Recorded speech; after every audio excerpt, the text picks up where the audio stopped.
Able to find my Instagram account. Okay, good. So we left off where we were talking about the singularities and whatnot. And remember, of course, the Big Bang is a singularity, and it's not really very nice in general relativity to have these singularities. And the other singularity type, of course, is a black hole. So we were kind of discussing along those lines last time, and so we will wrap this topic up and go towards arrow of time here soon. So let's see. And I showed you the pictures last time, sort of the universe with sort of the Big Bang and the North Pole, South Pole, increasing imaginary time. Remember also that time works kind of differently, whether you do it in the general relativity way or the quantum way. And also the fact, again, singularity poses sort of a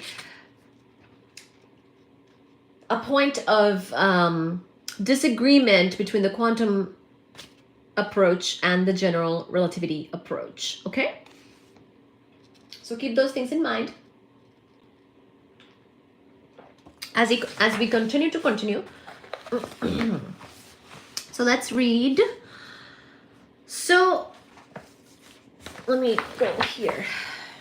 If the universe really is in such a quantum state, there would be no singularities in the history of the universe in imaginary time.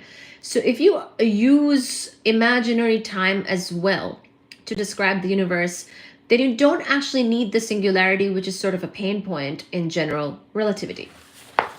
Maybe not. It might seem, therefore, that oops, was 1 second.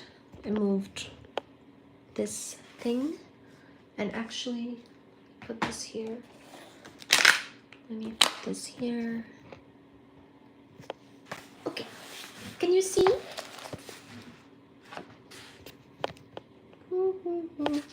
Okay, so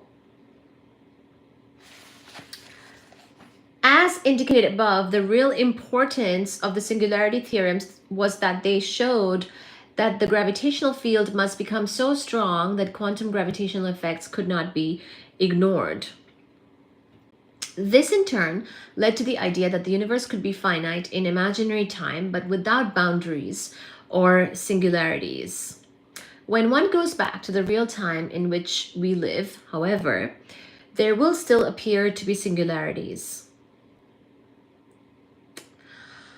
The poor astronaut who falls into a black hole will still come to a sticky end only if he lived in imaginary time would he encounter no singularities. So in the imaginary time way of doing things in quantum, you can actually avoid that. But as you know, generally when we take a measurement or we talk about any real events, those are not in imaginary time or imaginary type of math.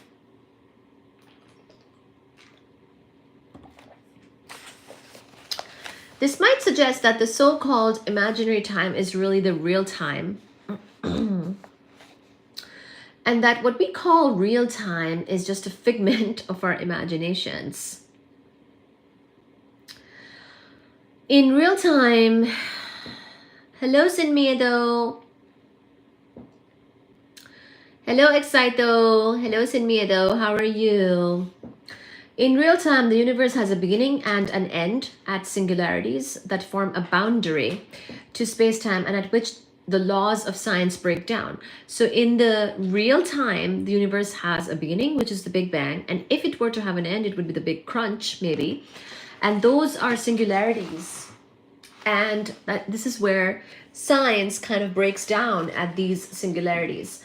But in imaginary time, there are no singularities or boundaries. So maybe what we call imaginary time is really more basic, and what we call real is just an idea that we invent to help us describe what we think the universe is like.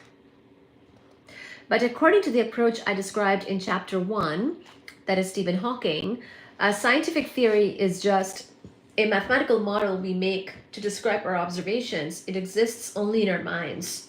So it is meaningless to ask which is real or imaginary.